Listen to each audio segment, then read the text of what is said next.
seguirmos em frente. Nós vamos ler algumas passagens bíblicas.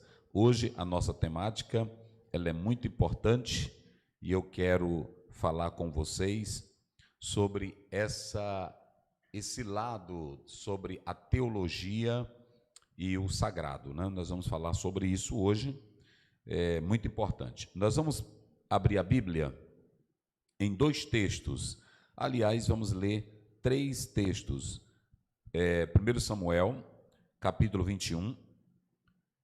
Samuel, se você tem a Bíblia aí na sua casa, você pode acompanhar comigo. 1 Samuel, capítulo 21, versículo 4. Vamos lá. 1 Samuel 21, verso 4. Está escrito assim na palavra do Senhor Deus. Pegue a sua Bíblia, você que está em casa. 21:4 diz: E respondendo o sacerdote a Davi, disse: Não tenho pão comum à mão, há porém pão sagrado, se ao menos os jovens se abstivessem das mulheres. Então você tem aqui uma expressão, marque aí na sua Bíblia, pão sagrado. Vamos agora lá para 1 Coríntios, capítulo 9, verso 13.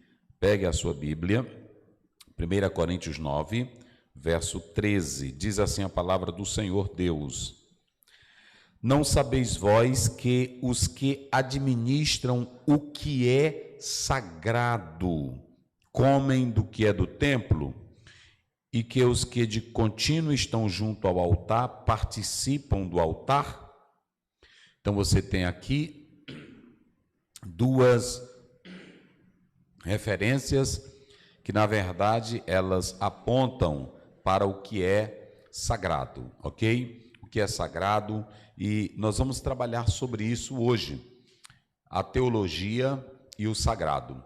Quando você atenta para o terreno da teologia, e eu quero conclamar a todos que estão me ouvindo, pastores, líderes, irmãos, irmãs, todos,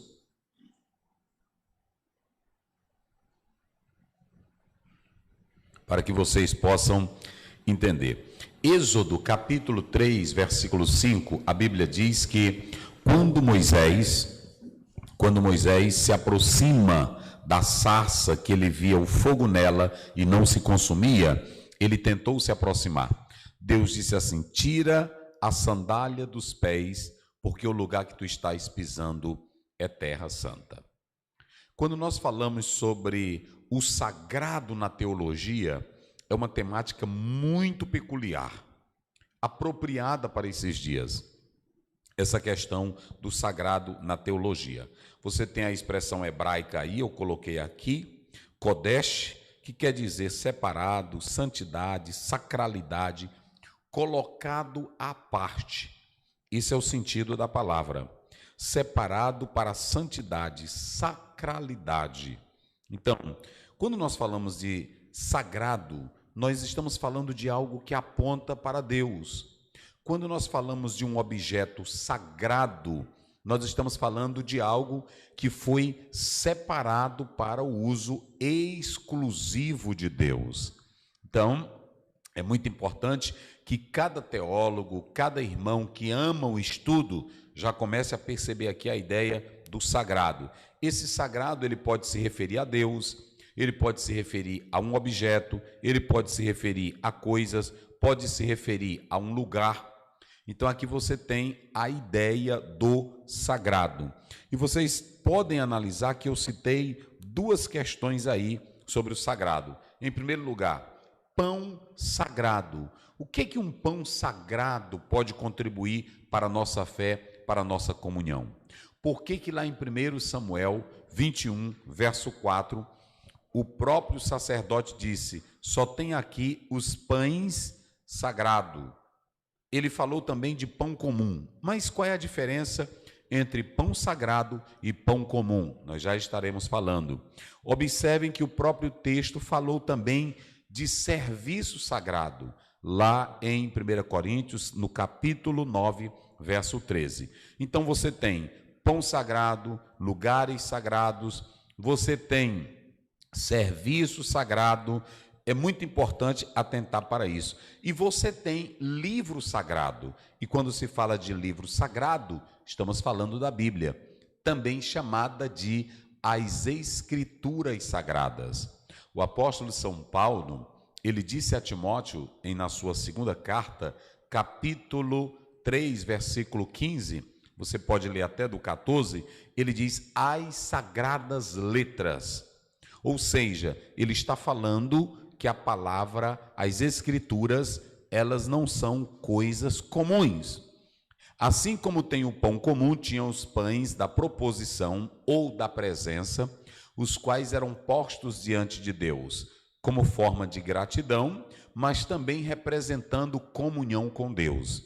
De modo que você tem coisas sagradas, lugares sagrados, objetos sagrados, a escritura sagrada, ministério sagrado. Sem a ideia do sagrado, o profano domina. Sem a ideia do sagrado, o profano domina.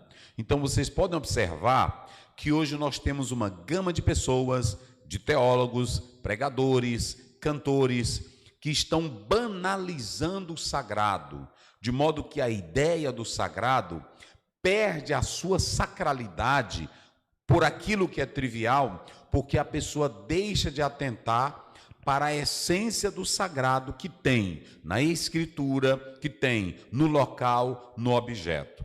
E nós estaremos falando sobre a importância do sagrado na teologia.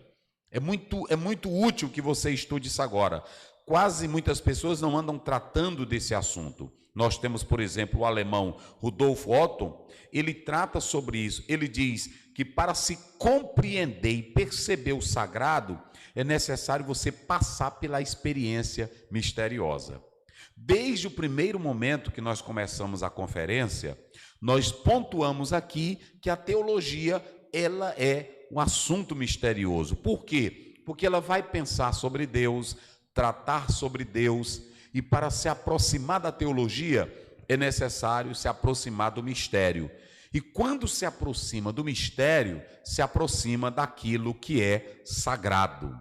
E você não pode se aproximar do sagrado com brincadeira, com palhaçada, com a falta de senso de responsabilidade. Por quê? Porque o sagrado, ele envolve a pessoa de Deus. É relevante, é ímpar que você, querido irmão, querida irmã, que está participando desta conferência, atente para isso. Então, quando eu vou para a expressão Kadash, Kodesh, Kadosh, dentro dessa perspectiva hebraica, eu estou falando de algo que é separado. E quando eu falo de algo que tem a palavra sagrado, merece respeito, merece reverência. Quando você vai para 1 Timóteo, aliás, 2 Timóteo 3,15, eu falei das sagradas letras. Então você não pode tratar com desdém, com piadas, aquilo que é sagrado. O terreno da sacralidade do mistério divino é algo que deve ser respeitado, honrado. Inclusive, a nossa própria Constituição se valeu, a Constituição de 88, que tem aí os seus pontos, ela fala da importância do culto, da valorização, dos símbolos religiosos, da não perturbação ao ambiente sagrado, porque o sagrado deve ser respeitado. Então, quando você atenta para essa raiz aí do hebraico, Kadash, é santificar, é preparar, é separar para o propósito útil. Então, é muito importante que você comece comigo entendendo essa perspectiva hoje do sagrado. A teologia que você estuda, você vê ela como algo sagrado ou você vê ela apenas como um amontoado de pesquisa, de trabalho metodológico, de referências bibliográficas, ou você está estudando a teologia que pensa sobre Deus como ser sagrado, supremo, absoluto, digno de honra, de todo temor e de toda reverência? O grande teólogo Karl Barth, um teólogo suíço, Ele sempre usava em todas as suas palestras, referências, Eclesiastes capítulo 5. E eu quero até meditar aqui com vocês essa passagem bíblica que ele sempre fazia menção. Muito importante que a gente atente para essa palavra dele, porque ele dizia da seguinte maneira: não te precipites, verso 2, não te precipites com a tua boca, nem o teu coração se apresse a pronunciar palavra alguma diante de Deus. Olha que coisa linda. Isso aqui eu estou usando um teólogo, o Karl Barth, neo-ortodoxo, que você vai ver que ele dizia, olha o que ele dizia usando a Bíblia: porque Deus está nos céus e tu estás sobre a terra, pelo que sejam poucas as tuas palavras. Já imaginaram se cada teólogo partisse para o estudo da Bíblia, o estudo da hermenêutica, o estudo da palavra, com essa consciência que Karl Barth tinha, o respeito, a valorização para com o que é sagrado, na verdade, falaria mais forte. Mas hoje, a banalização e também a falta da ideia do sagrado torna até as Escrituras para muitos como um livro qualquer, como um livro banal. E o próprio Kant, ele dizia uma coisa interessante: a ideia da existência de um ser superior, de um ser sagrado, vai imprimir no homem um respeito. E é isso que nós queremos falar aqui. A teologia sua, ela não pode ser uma teologia sem respeito, sem pudor, sem a graça. Ora, se você vai estudar o Deus misterioso, se você vai estudar o Deus divino, que é o Deus do mistério, que é o Deus, o Emanuel, Deus conosco, já é cercado de mistério. Já é cercado de mistério. Você não pode pensar em estudar Deus, em estudar teologia, pensando que a tua razão, a tua concepção humana, o teu finito e quimero mundo pensante vai decifrar a grandeza, a majestade de Deus. Então, por isso que Rudolfo Otto, ele está certo. A percepção desse sagrado é marcada de mistério. E você não pode fugir dessa realidade. Só para a gente ter uma ideia, nós podemos ainda, já para entrar aqui no nosso assunto, olha o que diz 1 Timóteo 3,16. E sem dúvida, grande é o mistério da piedade. Vocês sabem qual é o maior perigo para uma teologia? É quando eu penso que eu posso responder tudo. Vocês sabem qual é o maior perigo da teologia? É quando o teólogo pensa que sabe mais do que Deus. Ora, se Deus é um Deus de mistério e o teólogo está estudando, pensando sobre Deus, ele não pode dissecar na sua ínfima, quimera, insignificantemente, dilatar acerca da essência desse Deus Todo-Poderoso. Então perceba que Paulo diz: e sem dúvida grande é o mistério da piedade. Aquele que se manifestou em carne, foi justificado em espírito, visto dos anjos, pregado aos gentios, crido no mundo e recebido acima na glória. Ora, se eu vou partir para um terreno da teologia, que é um terreno que mexe com a antropologia teológica, que mexe com Deus, que mexe com a Trindade, mexe com o Espírito Santo, com a escatologia, com a eclesiologia. Eu falei das 7 áreas teológicas fundamentais aqui. Se eu vou partir para esse assunto, que é tratar sobre Deus, e eu já vou com a ideia certa da Bíblia, de que Ele é o Deus de mistério, que Ele é o Deus que não se pode dissecar, então eu tenho que entender. Sem essa percepção dos mistérios, eu não posso fazer uma boa teologia. Ademais, eu tenho que entender que esse terreno é um terreno sagrado. E quando eu entro para o sagrado, é necessário respeito, reverência, temor, atitude piedosa. Se não for assim, a minha teologia será palha, a minha teologia será uma teologia sem fruto e sem essência. Ok? Então, primeiramente eu vou falar sobre essa questão, já defini aí o que é sagrado. Então eu vou tratar agora sobre a matriz teológica. Qual é a base da matriz teológica? É simples, não há teologia sem a ideia do sagrado. Por que eu tenho teologia? Eu tenho teologia porque eu tenho uma ideia do sagrado. Teologia é pensar sobre Deus, é falar sobre Deus, é escrever sobre Deus. Ainda que eu tenho diversos ramos da teologia, se eu for falar sobre a teologia dogmática, a teologia eclesiástica, a teologia histórica, dentro dessas perspectivas, sempre eu vou tratar de assuntos pertinentes à pessoa de Deus. E se eu vou tratar desses assuntos que aludem sobre Deus, eu tenho que manifestar o respeito pelo sagrado. Se você não tem respeito pelo sagrado, se você não tem respeito por Deus, como é que você vai fazer uma teologia séria? Então, qual é a matriz teológica? A matriz teológica. A matriz teológica, gente, é que ela nasce desse sagrado. É muito importante que você, que me escuta nesta hora, se volte para essa perspectiva que eu estou dizendo aqui. Sem essa ideia do sagrado, sem essa percepção, eu não vou ter uma matriz verdadeira. A matriz do sagrado é que vai fazer claramente gerar a teologia que se preocupa com o ser divino, com o ser de Deus, com a piedade, com a oração verdadeira, com a interpretação saudável. Se eu não tiver a ideia do sagrado, eu posso conhecer todas as regras da exegese, da hermenêutica, mas a matriz da teologia é o sagrado, e sem o sagrado vai virar profano. Então é muito importante que eu atente para essa perspectiva. E aí eu vou perguntar, e talvez você me pergunte, pastor Aziel, e qual é a importância dessa matriz do sagrado para a teologia?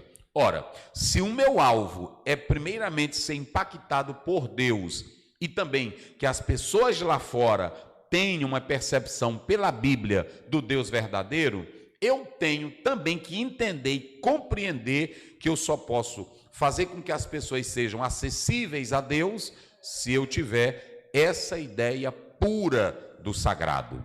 Se eu não tiver, como é que eu vou tratar Deus? Vocês se lembram como foi que o pessoal de Atenas, Atos 17, eles perguntaram para Paulo, quando ele olhou e viu assim, ao Deus desconhecido? Então, quando ele vê aquela frase, ele diz, esse Deus que vocês honram sem conhecer, é o Deus que anuncio. E perceba a piedade e a maneira sagrada que Paulo expõe a Deus. Então, um homem sem a ideia da sacralidade, ele não vai ter sinceridade. Como é que eu vou falar de Deus fumando, bebendo? Como é que eu vou falar de Deus de uma maneira sem qualquer respeito, sem piedade? E é muito importante a gente falar que aquilo que é trivial desta terra, eu sempre procuro respeitar os símbolos, a bandeira do Brasil, eu procuro respeitar a presença de um juiz, há todo um rito para isso. E por que eu não posso ter a ideia do sagrado quando eu vou ler a Bíblia, quando eu vou estudar, quando eu vou meditar, quando eu vou pregar? Eu posso ter todo o conhecimento do mundo sobre Bíblia, teologia, como os judeus possuíam. Mas sem a matriz do sagrado, a minha teologia é palha, a minha teologia não serve para nada. Por isso, antes de partir para o sagrado, tire a sandália dos pés, tira o teu egoísmo, tira a tua jactância, tira aquela ideia que você acha que já sabe. Lutero dizia que frente às Escrituras, você é como paciente diante do médico, tem que se render. É o que a Bíblia diz, não é o que você pensa, não é o que você acha, não é o que você conjectura, é o que a Bíblia está dizendo. Então é muito importante, querido irmão, querida irmã, você que está me ouvindo aí agora, você tem que analisar isso. Então, qual é a matriz teológica? A matriz teológica, na verdade, aí é o sagrado. Somente o sagrado pode gerar uma boa teologia. E nós já fizemos aqui o conceito tanto da raiz do hebraico, como também se vocês analisarem no grego. Essa palavra aí, hieros, ela quer dizer também essa questão da santidade, que envolve aí a piedade. É muito importante que você atente para essa questão, ok? Então, em primeiro lugar, é importante analisar essa matriz teológica. E quando eu falo dessa matriz teológica, há algo muito importante que eu quero salientar aqui, eu vou falar sobre o paradigma teológico. Paradigma fala de padrão, paradigma fala de modelo, mas há que se ressaltar que esse paradigma aí, eles são realizações passadas. Esses paradigmas, na verdade, eles são, na verdade, aquilo que é da natureza exemplar, crenças, valores, ideias. Então, há paradigmas que já estão presentes dentro de um contexto histórico. E quando eu atento para esse contexto histórico, eu estou falando também da comunidade. Então, todas as comunidades, a começar lá do berço da civilização humana, lá na Mesopotâmia, nós podemos analisar como se deu a ideia do sagrado. Com Abraão. Você tem a ideia do sagrado com Abraão, que vai tendo o chamado de Deus. Mas antes de Abraão, você tem o Adão. Então, a ideia do sagrado, a ideia da adoração, começa no livro de Gênesis. E é muito importante que você compreenda uma coisa. A teologia, quando está no período medieval, ela vai ser vista claramente como uma teologia que, a verdade agora, ela vai ser uma... Antes, vocês, como eu falei antes, a teologia, ela era a rainha das ciências. Ela mandava em todas as ciências. E há muito tempo também a própria filosofia, ela fora serva da teologia. Mas, em dado momento, nós falamos aqui que a ciência vai entrar em cena e vai haver essa ruptura da teologia, da ciência, da filosofia, de modo que cada uma vai se tornar independente, vai procurar o seu caminho. Mas no período medieval, que se buscou fazer teologia sistemática, eles foram beber na fonte da filosofia. Não é à toa que muitos teólogos beberam na fonte existencialista e partiram para um outro viés no campo teológico, deixando de lado a sacralidade, deixando de lado o sagrado, mas buscaram essa ideia da filosofia. De modo que a filosofia, na verdade a teologia, quando se buscou a fazer essa teologia sistemática, os teólogos, na verdade, eles começaram a beber na própria filosofia. E isso não foi muito bom. Vocês sabem que muitos, quando começaram, há muito tempo atrás, beber da fonte de Alexandria, beber de outras fontes, na verdade, trouxe prejuízo para a própria teologia. Inclusive, no período histórico, buscou-se trazer o logos do filósofo para aquilo que o logos de João falava. Então, note que a teologia sistemática, a sua construção, a sua sistematização, ela vai se dar desta maneira. E quando você atenta para isso, nesse periplo, nessa viagem teológica, vocês podem observar que, na verdade, a categoria filosófica ela vai ser central e a teologia vai sempre beber na fonte filosófica. Essa harmonização ela vai acontecer. Mas aí você tem um processo que o Hegel falava sobre isso, que é denominado de um processo dialético. Aí você tem, que não é algo mecânico, a tríade, a síntese, a tese, a antítese, mas você vai ver que dentro do de Hegel, você tem um lado dinâmico, enquanto que a visão de Marx, dentro da sua dialética, ela era linear, ao passo que Hegel, ele tratava sobre esse espírito que levava esse ser finito ao absoluto, ao infinito, ao Deus eterno. Ou seja, essa dialética ela passou a ser vista como um processo que traz aquilo que nós podemos denominar de positivo e negativo. Então, todas as matérias, quando elas foram sendo formadas, elas tinham pontos negativos e pontos positivos. De modo que, se uma matriz teológica ela começava a surgir e outra surgia depois, então a nova matriz adotava algo bom, aquilo que era vantajoso da matriz anterior. Havia esse processo dentro da matriz teológica, unindo o que era positivo com aquilo que era negativo. E isso se dá até mesmo com uma lei, quando você observa dentro do campo jurídico, uma lei nova, quando ela uma lei nova frente à anterior, é necessário se analisar aquilo que é bom na anterior, para que a nova possa também fazer recepção. de alguns pontos positivos da lei anterior. Isso acontecia também na matriz teológica. Então é muito importante que você compreenda que havia esse processo dialético dentro dessas construções da matriz teológica, nesse viés de se beber da filosofia. Inclusive, nós tínhamos pais da igreja que perguntavam o que tem a ver Jerusalém com Atenas. Eles diziam que não havia necessidade da ligação do academicismo com a Jerusalém espiritual, representando aí o povo de Deus. Mas um certo teólogo disse que o próprio Deus mandou buscar do povo do Egito o ouro, a prata, eles tomaram vasilhas emprestadas. Ou seja, há coisas boas no Egito, na filosofia, mas é sempre bom saber que há pontos negativos e há pontos positivos nessa particularidade, ok? Então, nós já fizemos aí uma ideia do sagrado e falamos aí que a geradora da teologia sistemática, a vértebra, a coluna da teologia sistemática era beber na fonte filosófica. Em prosseguimento, eu quero falar sobre essa questão do sagrado, que duas coisas que mantêm a teologia e a prática religiosa é o sagrado.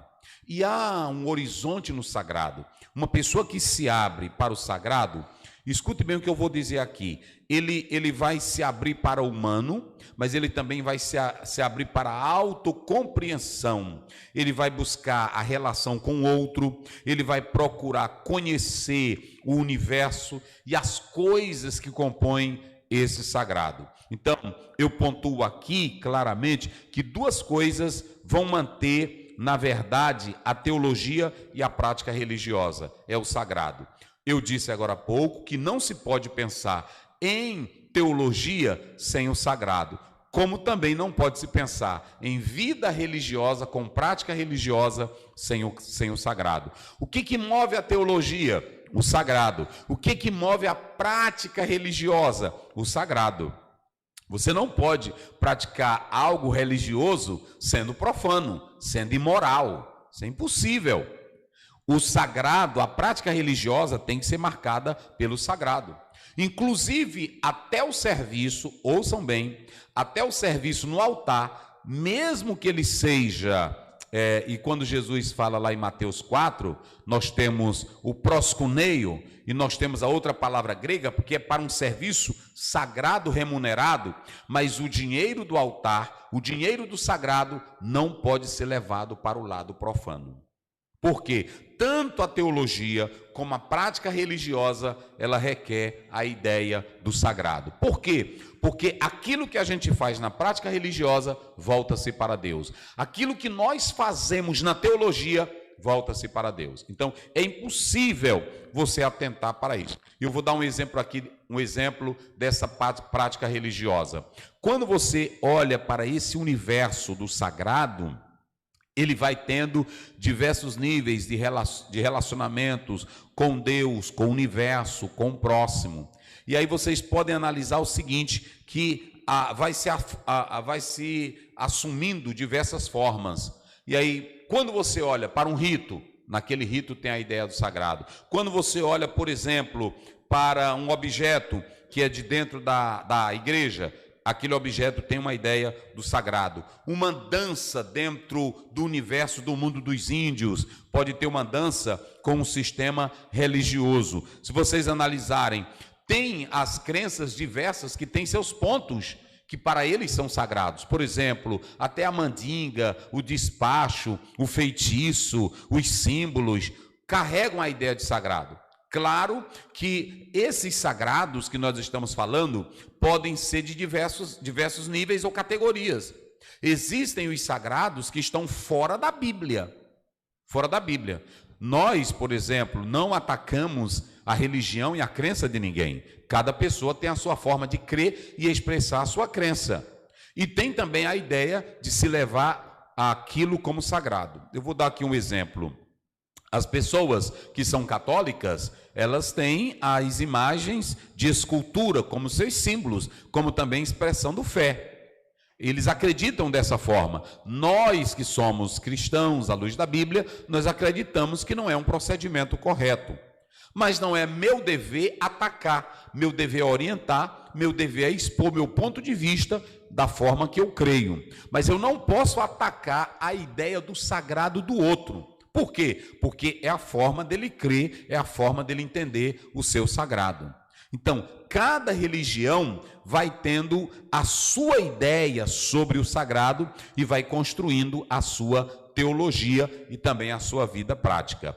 E aí nós podemos analisar, eu coloco aqui nesse ponto, que essas questões, elas vão fazendo separação entre aquilo que é sagrado e aquilo que é profano. Vou dar um exemplo aqui.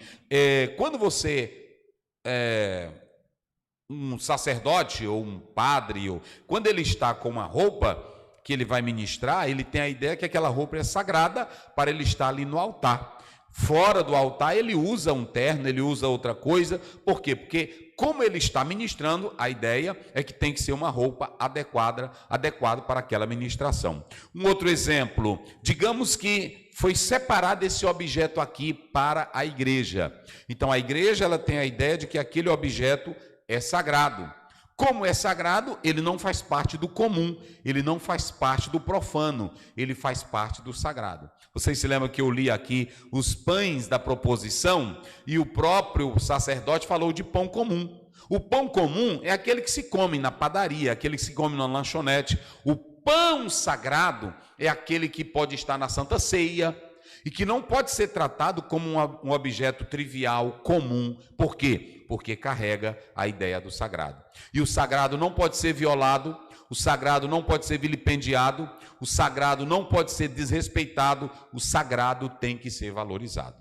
É lamentável o que eu vejo hoje nas mídias, na internet, o quanto as pessoas estão perdendo a ideia do sagrado. Fazendo piadas com o sagrado, fazendo brincadeiras com o sagrado. Muitos cultos estão perdendo a sensibilidade do sagrado e não estão tendo a ideia da reverência perante Deus. São brincadeiras, caem no chão, rolam, se jogam, e aí a ideia do sagrado, da reverência, do respeito, aonde está? Então, é muito importante que nós tenhamos essa matriz do sagrado na teologia, na pregação, no louvor. Senão, se perder essa ideia do sagrado, banaliza, gente. Banaliza. É lamentável. Eu quero dizer isso aqui hoje para os senhores e as senhoras que me escutam aqui, que perder essa ideia do sagrado vai criar essa banalização horrível. E aí vocês sabem que essas formas que vão se tendo do sagrado, ela era muito importante. E um objeto, ele vai manifestar aquilo que é chamado de hierofania. Hierofania é a manifestação do divino no sagrado. Isso aí você pode observar, é a manifestação do divino ou do sagrado. E aí você tem essa matriz que, na verdade, ela traz esses elementos para a religião. É muito interessante vocês atentarem para essa particularidade que nós estamos apontando aqui, ok? Terceiro ponto, a força do sagrado. Pastor Zéu, e por que a teologia precisa ter o sagrado? Porque o sagrado, gente, ele tem a sua força. Ele tem a sua força. Diferentemente, se vocês analisarem, quem passa por uma igreja, pode ser a Assembleia, pode ser outra igreja, mas um católico, quando ele passa na frente de uma igreja, o que ele faz? Ele faz o sinal. O que um crente, quando entra na igreja, ele, na verdade, reverencia, porque ele tem a ideia do sagrado daquele local. Tem muita gente que diz assim, usando as palavras de Paulo, Deus não habita em templos feitos por mãos humanas. E aí diz, Deus não está nessa casa, Deus não está no tijolo. É muito bom você entender o seguinte, a dimensão metafísica, etérea, na verdade ela não é contemplada por um tijolo, por um templo, mas a ideia do sagrado naquele local deve ser mantido. Porque você está ali, é um local de reverência e de adoração a Deus. E eu vou dar só um exemplo aqui, lá no capítulo 28 de Gênesis, quando Jacó se acorda do sono, ele diz assim, que ele tem a visão da escada lá do céu à terra, da terra ao céu. Ele diz, esse não é outro lugar, senão a casa e não era templo, não tinha templo, mas só por causa da revelação, ele disse assim, Deus está aqui. Aí o próprio Jacó, ele passa a ter essa ideia do sagrado. Foi o que Deus disse para Moisés. Não era o pedaço de chão que era o sagrado, mas a manifestação de Deus ali naquele momento gerava o sagrado.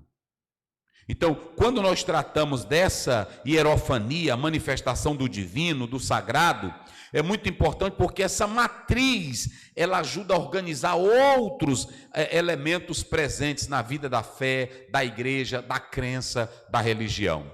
Como é que você vai para uma igreja se você não tem a ideia do sagrado? Como é que você vai fazer uma boa teologia se você não tem a ideia do sagrado? Como é que você vai ser um missionário se não tem a ideia do sagrado? Como é que você vai ser um teólogo se não tem a ideia do sagrado? Veja que Isaías, antes de fazer missão, ele teve a ideia do sagrado. Pedro, antes de ser discípulo, chamado por Cristo, ele teve a ideia do sagrado em Cristo.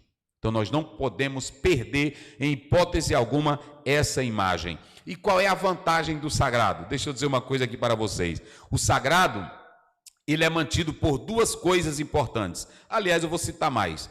Por exemplo, o sagrado, ele expressa tanto a atração, como também ele expressa o temor. Quando você observa o sagrado, ele traz uma atração. Tudo que envolve o sagrado, a pessoa quer ver. Se é uma cura, se é um milagre, se é uma adoração, se é um louvor, tem a sua atração, porque tem o peso do sagrado. Mas também o sagrado traz o temor. O interessante é que esse sagrado aqui, ele é misturado. Quando eu digo que ele é misturado, ele tem um fascinante e ele tem um temeroso. Vocês se lembram que Moisés, lá no capítulo 3, ele se aproxima porque ele vê algo sagrado. Ele vê a sarça se queimando, ele vê o fogo no meio da sarça, mas ela não se queima. Aí ele se aproxima e Deus diz assim, ó, não te chegues para cá. Fascinação, admiração, temor. O sagrado é marcado por essa polaridade. Mas há uma coisa muito importante que eu quero expressar para vocês aqui. O sagrado, ele tem a sua força vital. O sagrado tem o seu poder. Mas o sagrado, ele tem uma ambivalência. Essa palavra que expressa tanto amor como ódio, mas o sagrado também pode expressar a vida e pode expressar a morte. Gente, isso aqui é forte. O sagrado pode expressar, não brinque com o sagrado. Não brinque com o sagrado, porque o sagrado, ele pode tanto te atrair, como ele também pode te matar. É por isso que no sagrado eu tenho que manifestar o meu temor. Quer ver um exemplo? Eu vou dar alguns exemplos na Bíblia para vocês entenderem o que eu estou acabando de dizer aqui. Primeiro, eu já citei Moisés, que ele se aproxima. Mas uma coisa interessante, quando você lê a própria palavra de Deus, lá em 2 Samuel 6, 6, 7, até o verso 9, quando Uzá vai tentar segurar a arca, Deus mata ele. Já observaram isso? Ou seja, o sagrado pode se tornar um perigo para você. O sagrado pode me fascinar, o sagrado pode me atrair, mas o sagrado, ele só tem valor quando eu entendo a realidade do sagrado. Por isso que eu não posso brincar com o sagrado, porque o sagrado, ele tem essa característica. Nós, quando falamos desse sagrado, nós pontuamos aí que tem essa ambivalência, que gera uma reflexão teológica, que gera aquilo que nós chamamos de apofático, né? Que é o silêncio, que é o mistério, mas também vai gerando aí a outra parte que, na verdade, traz a afirmação, traz a palavra. Então, é muito importante que você entenda que o sagrado, ele pode ser bom, mas ele pode ser perigoso. Por isso que você não pode brincar com o sagrado. Josué, no capítulo 24, ele disse para o povo de Israel: vocês não podem servir a Deus. Não entrem nessa, porque Deus vai matar vocês. Ah, não, Josué, nós queremos Deus. Ele diz: vocês não podem. Vocês são irreverentes, vocês não têm respeito, vocês são faladores, vocês são rebeldes, vocês não podem servir a Deus. Eu e a minha casa serviremos. E ele ainda diz assim: nem é bom vocês se aproximarem, porque ele pode matar vocês. Mas eles disseram: não, nós queremos e vamos fazer a aliança. Então há uma ambivalência. O sagrado atrai, o sagrado é lindo, mas o sagrado é perigoso. É perigoso para quem, pastor? Para quem não tem temor, para quem não tem reverência, para quem não tem verdade, para quem não conhece a Deus. Então não brinque com o sagrado. O sagrado é algo muito sério, e aqui eu alerto aqueles teólogos que brincam, líderes que brincam, professores que brincam, que já perderam a ideia do sagrado. O sagrado não é para ser debatido, o sagrado não é para ser exposto, o sagrado é para ser reverenciado. Uma teologia séria, uma teologia que na verdade busca o sagrado, ela quer tornar as pessoas mais próximas do Deus Todo-Poderoso. Então é muito importante, e essa força do sagrado, ela vai integrando, ela vai permitindo que as realidades das criaturas possam adquirir a partir desse negócio o valor da essência divina. O sagrado me leva a compreender que o universo foi gerado por Deus.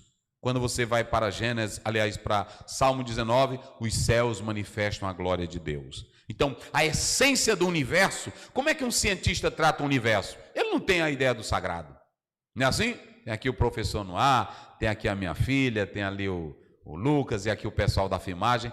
Um cientista, ele não tem a ideia do sagrado. Então ele vai tratar, não, o universo é produto da lei, do acaso, da lei da física, não é assim?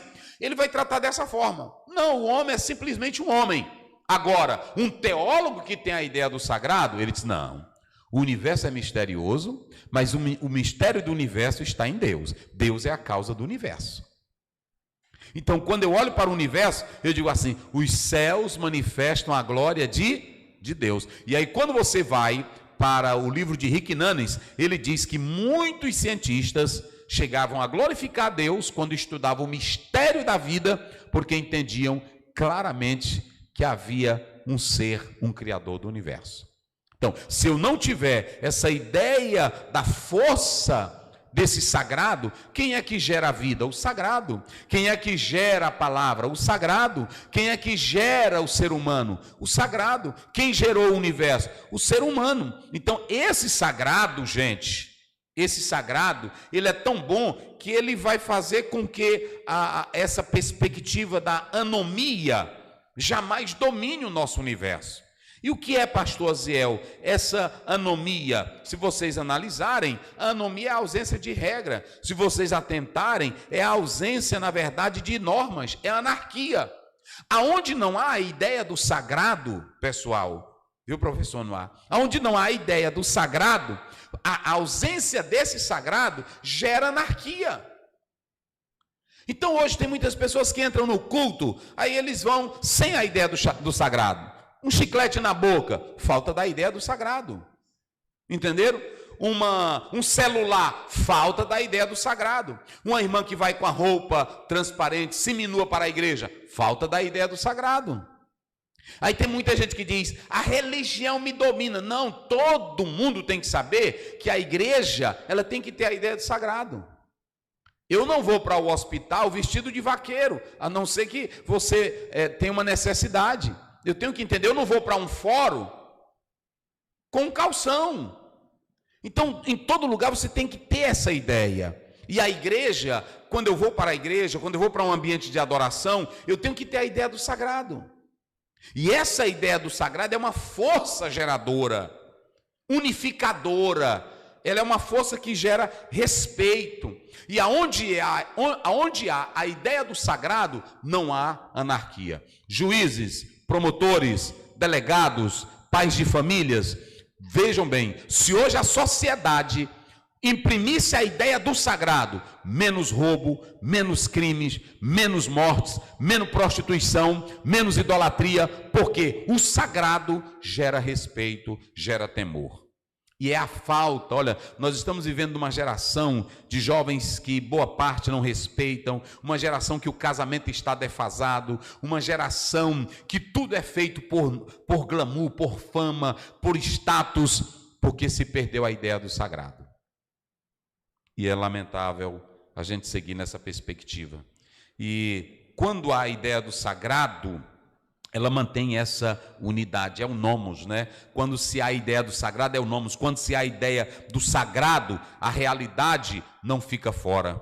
Já estão me avisando aqui que já deu, e eu vou já encerrar. Mas, seguindo aqui no quarto ponto, é muito importante eu frisar isso aqui. As hierofanias constroem a religião. Por que eu estou colocando isso aqui? Porque, na verdade, a religião, ela é construída com a ideia que se vai tendo do sagrado. Como é isso, pastor Aziel?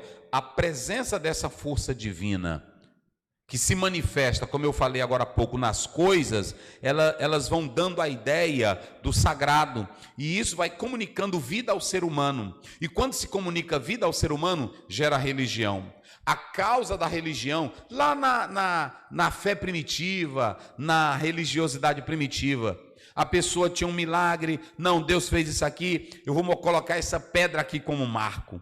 Então, assim ia se construindo e surge a religião. A teologia passa a ser, nessa perspectiva aqui, a reflexão sobre a religião. Quando eu faço teologia, eu também estou refletindo de modo pensante, de modo analítico sobre a religião. Então é muito importante a gente compreender que a religião, ela vem dessa causa, dessa construção da hierofania que se manifesta. E aí, quando você observa essa hierofania, ela que está presente nos objetos, quando alguém diz assim, Jacó pegou uma pedra e disse assim, Deus está aqui, ele não estava fazendo aquela pedra santa, é muito importante que vocês entendam isso. Mas ele estava entendendo que o Deus que revelou para ele, que manifestou a visão, estava ali. Então, não é um panteísmo, não é isso. Na verdade, essa teologia que vai sendo construída é para se perceber como as manifestações lá atrás geravam esse aspecto religioso. Então, é muito importante que você atente para isso aqui. Em prosseguimento, para a gente correr aqui, eu coloco o seguinte, que a ideia do sagrado, ela envolve também os dois tempos. Eu vou só dar um exemplo aqui para vocês. Dentro do sagrado, nós temos o tempo humano, chamado tempo efêmero, e nós temos o tempo eterno. Só que esse tempo humano efêmero, ele pode ser totalmente dominado pela força do sagrado. Eu tenho o meu passado, o meu presente, o meu futuro, mas eu posso transformar tudo isso numa melhor eternidade com Deus por causa do sagrado. Então eu tenho aquilo que é chamado de tempo cronológico, mas eu posso ter a questão do kairos. Então, quando o sagrado, gente, ele envolve tudo. O sagrado envolve a roupa da gente, o sagrado envolve a comida, o sagrado envolve o relacionamento. É por isso que se diz que o teólogo, ele aparece como uma figura central, porque ele estuda tudo o que é o sagrado. Então, o sagrado, ele está presente em toda a nossa vida. Há uma totalidade e uma unidade dessa questão do sagrado em tudo. E aí, a teologia, ela vai analisar esse sagrado com respeito, com seriedade, com verdade. Então, você tem aí o tempo humano, e você tem aí também o tempo divino. O tempo divino é aquilo que é a eternidade. Mas eu coloco aí também as coisas materiais e o sagrado. Essa comida que eu vou comer, ela é sagrada? Ela é uma comida material, normal. Mas eu que sou dominado pelo sagrado, eu agradeço a Deus pela comida. E quando você vai para 1 Timóteo 4, o apóstolo São Paulo diz que tudo veio de Deus. Está lá no Salmo 24, do Senhor é a terra e a sua plenitude. Então, quem vive na dimensão do sagrado, sabe que o alimento é sagrado porque vem de Deus. Sabe que a vida é sagrada porque vem de Deus. Imagine se todas as moças da atualidade, elas tivessem a ideia do sagrado. O aborto não existiria. Imagine se todos tivessem a ideia da vida sagrada. Não existiria homicídio, não existiria ódio, porque a ideia do sagrado iria barrar tudo isso. É muito importante essa ideia do sagrado. Então, a ideia do sagrado, ela nasce nessa perspectiva de se entender e de se compreender as coisas materiais. Por que é necessário você ter essa ideia do sagrado e do profano? Porque o que é sagrado, você vai entender que vem de Deus. Aquilo que é profano, é trivial, é material, é desta terra. Mas o sagrado te leva a esta compreensão. E aí nós temos aqui, para me fechar, eu quero fechar com essa colocação muito importante. Por exemplo, no processo histórico, tudo que acontece na história, se você fosse para Marx, ele ia dizer que tudo era um processo natural, envolvendo as suas construções, que ele coloca diversas etapas, não é assim que Marx vai tratar? Se você fosse para Hegel, ele vai tratar na sua fenomenologia, ele vai tratar desse espírito que move. Então, você tem essa diferença tanto em Hegel como em Marx, nessa questão dessa dialética que eles tratavam. Agora, quando você vem para o sagrado, vocês podem observar que o sagrado, ele trata a história não apenas como um processo natural, mas que Deus está agindo em tudo. Por exemplo, no judaísmo, quando você vai lá para o judaísmo primitivo, o bem e o mal vinha de Deus. Quando eles vão para o cativeiro, em contato com outras culturas, eles passam a criar um pensamento dualista. Quando você olha para Noemi, ela diz assim: o Senhor Deus, ele me fez o mal, eu recebi do Senhor o mal. Ela tinha a ideia de que o bem e o mal vinham diretamente de Deus. Era assim que os judeus acreditavam, e ainda muitos acreditam dessa forma. Mas depois do cativeiro babilônico, quando eles foram levados, eles passaram a ter contato com o conhecimento da Pérsia e mudaram. Então passou-se até aquela ideia da briga entre Deus e o diabo, do dualismo. Mas lá atrás eles acreditavam dessa forma. A história humana, como o homem não vê no sagrado, acontece que tudo acontece por uma causa, por uma circunstância.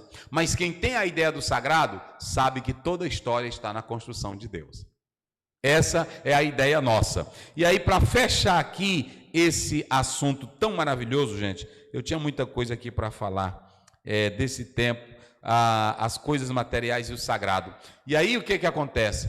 Começou quando se falando aí sobre as coisas materiais e o sagrado, como tem o profano, ele diz que até as ações humanas, se elas não forem dirigidas pelo sagrado, elas podem se tornarem profanas. E aí é que entra o exorcismo. Por que entrou o exorcismo? Porque eles diziam que o material estava contaminado, daí a questão da água benta, daí a questão do que mais? Quem me lembra aí? Água benta, óleo, e aí começou a ideia, não, vamos exorcizar isso aqui, porque está maléfico. Então, teve-se essa ideia. Inclusive, quando alguém pega o pão para orar pelo pão, é para ele deixar de ser comum para se tornar um pão sagrado. Quando se pega o vinho, é para deixar, pela oração, deixar ele de ser comum para ele ser sagrado. Ok? Falei do tempo e do espaço, o sagrado e o profano, as ações humanas, a história, a teologia como instrumento de comunicação, coisas que podem manifestar a dimensão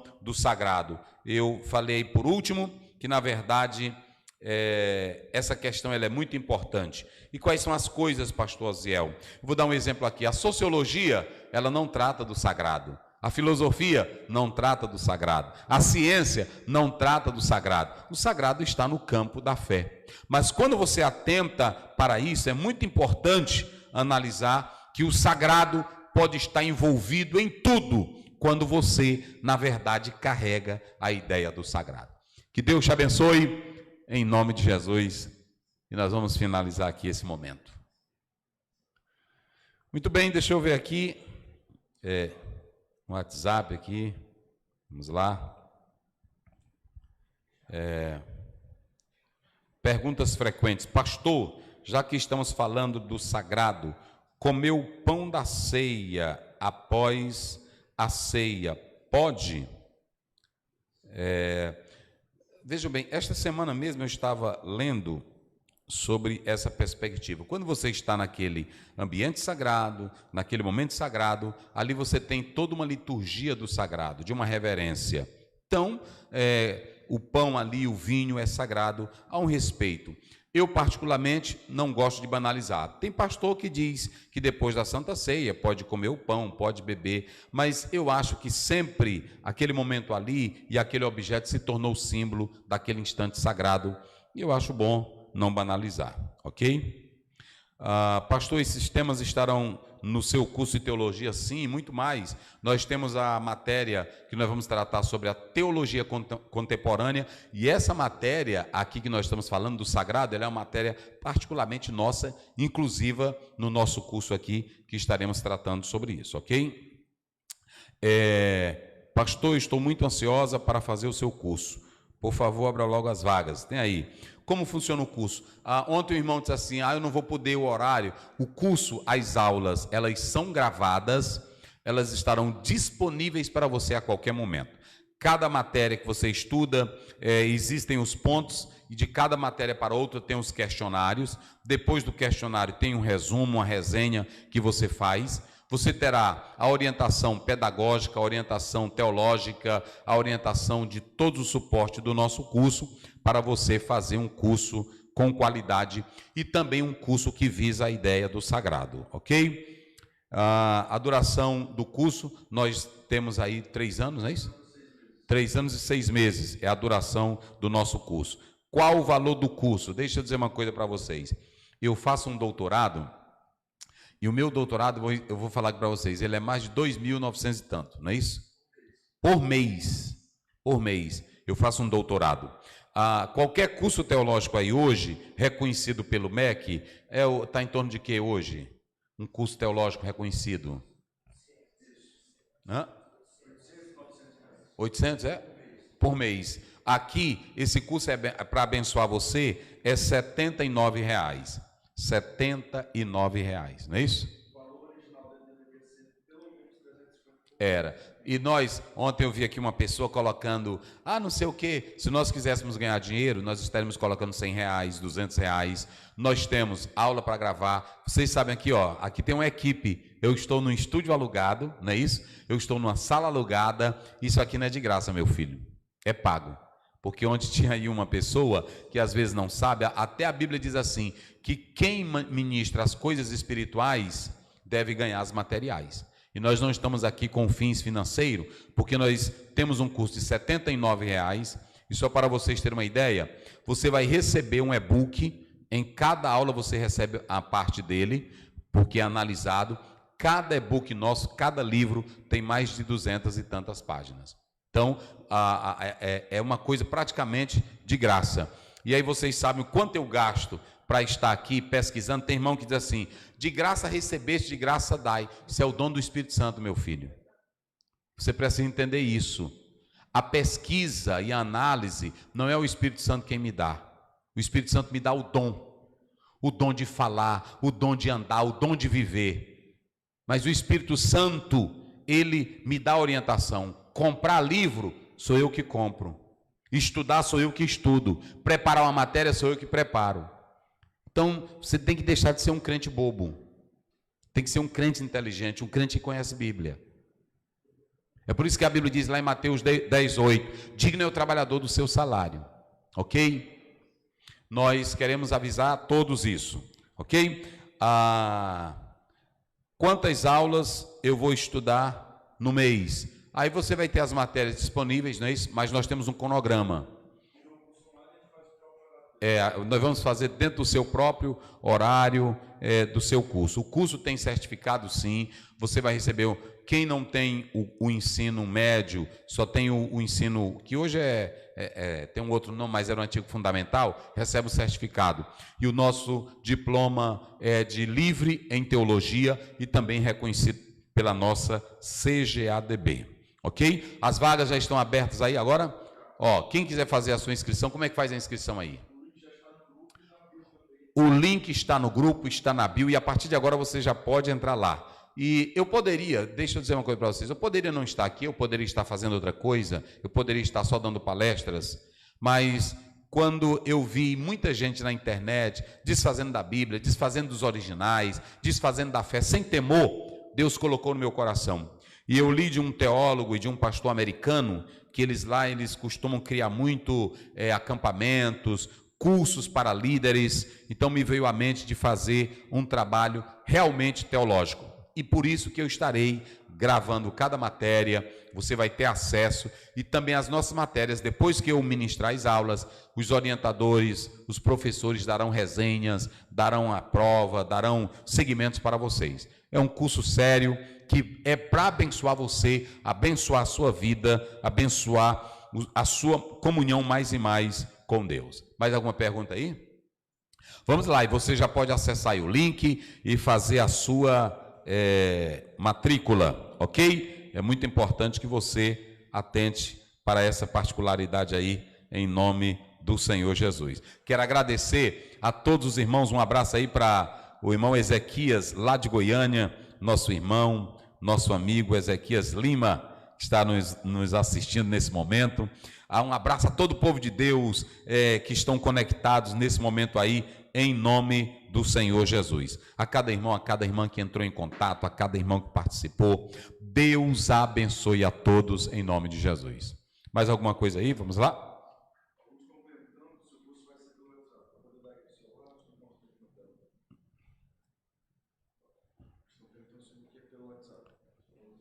Ó, aqui você vai entrar, não é isso? Entrou aqui, ó, tudo aqui direitinho, né? Aqui como é, ó, aqui, ó, né? Aqui, olha aí as aulas, ó. Aí você assiste, onde você estiver, no ônibus, em casa, você vai conferindo com a Bíblia, olha aí, ó. Todas as aulas, ó, aqui o e-book disponível para você. É assim que nós funcionamos na nossa plataforma, na nossa modalidade do nosso curso teológico. Então vocês podem ligar, tem aí os nossos coordenadores, os nossos orientadores que vão estar em contato com vocês através do link, não é isso? Está disponível aí já? Está disponível o link, o que mais? As vagas são limitadas, então corra lá para você fazer a sua matrícula no Instituto Teológico Doxa. E nós teremos ainda muitas novidades para vocês. Essa é a primeira conferência e nós teremos brevemente novidades para vocês aqui pelo Instituto Teológico Doxa. Se você nunca fez teologia, aqui é o momento certo, porque você vai começar do zero. Se você já fazia, então você pode dar continuação fazendo o seu curso juntamente conosco, em nome do Senhor Jesus. Olha, nós queremos dizer para vocês que nós temos o nosso reconhecimento, o nosso curso é para a formação teológica de pessoas que queiram crescer. Você vai receber a grade, vai receber os créditos, agora é livre porque o nosso curso ele não tem reconhecimento de MEC. Não é o nosso objetivo aqui trazer um reconhecimento do MEC. Por quê? Porque lá no MEC eles não vão dar a mesma forma e estrutura que eu estou dando aqui. Lá eles vão dar uma ciência da religião, vão fazer comparações. Há institutos e há faculdades evangélicas que têm o seu curso teológico, que fala e que monta a sua grade curricular de acordo com o pensamento da sua igreja, mas não pode haver proselitismo e na verdade é outro. Nosso curso aqui é para você se tornar um teólogo espiritual comprometido com a palavra de Deus, não apenas um teólogo de mercado, não apenas um teólogo para dizer eu sou teólogo, e você vai caminhar conosco todas as áreas da teologia para ser abençoado e crescer mesmo na fé. Mais alguma pergunta aí? Aí você vai receber um certificado, você vai receber seu diploma, quem tem um segundo grau vai receber, e aí você vai receber todo o seu histórico, as ementas, quando você se formar, as ementas, e aí você pode seguir a sua vida com o conhecimento já que você adquiriu pelo Instituto Doxa. Mais alguma coisa? Pronto, pois agora, meus amigos, meus irmãos, você pode entrar aí no link, fazer. Muito obrigado, povo de Deus, muito obrigado a todos os irmãos, e vamos juntos. Posteriormente, o nosso coordenador, irmão Lucas, ele vai estar disponibilizando aí na internet essa palestra sobre o que nós falamos aqui. Muita coisa eu ainda queria partilhar, mas não foi possível devido ao tempo. A equipe que veio participar, como é o nome? Clicar, né? Clicar, não é isso? Ela veio desde o primeiro dia, nós estamos juntos aqui, trabalhando mesmo, para você, para abençoar você. Então, que Deus te abençoe, muito obrigado a todos, e nós vamos continuar aqui com o nosso cantor. Amém? Pai eterno, Deus bendito, eu te agradeço por cada pessoa que parou para ouvir a tua palavra. Eu te agradeço por cada funcionário que está aqui. Eu te agradeço por cada irmão que escolheu esse momento para ouvir a tua palavra. Senhor, abençoa a todos. Que a ideia do sagrado permeie a mente e o coração de cada um. Obrigado por tudo, Deus. Obrigado pela vida dos teus filhos. Continua conosco, com a tua igreja, com os teus filhos. Manifesta o teu poder sarador, curador, restaurador. Tu és o Deus da nossa vida. Ensina-nos mais e mais a sermos tementes e reverentes a ti, Pai. Pois o temor ao Senhor é o princípio da sabedoria. Dai-nos graça e abençoa teus filhos, em nome de Jesus. Amém. Deus abençoe a todos. Vamos continuar com o cantor Alfredo, louvando e adorando a Deus.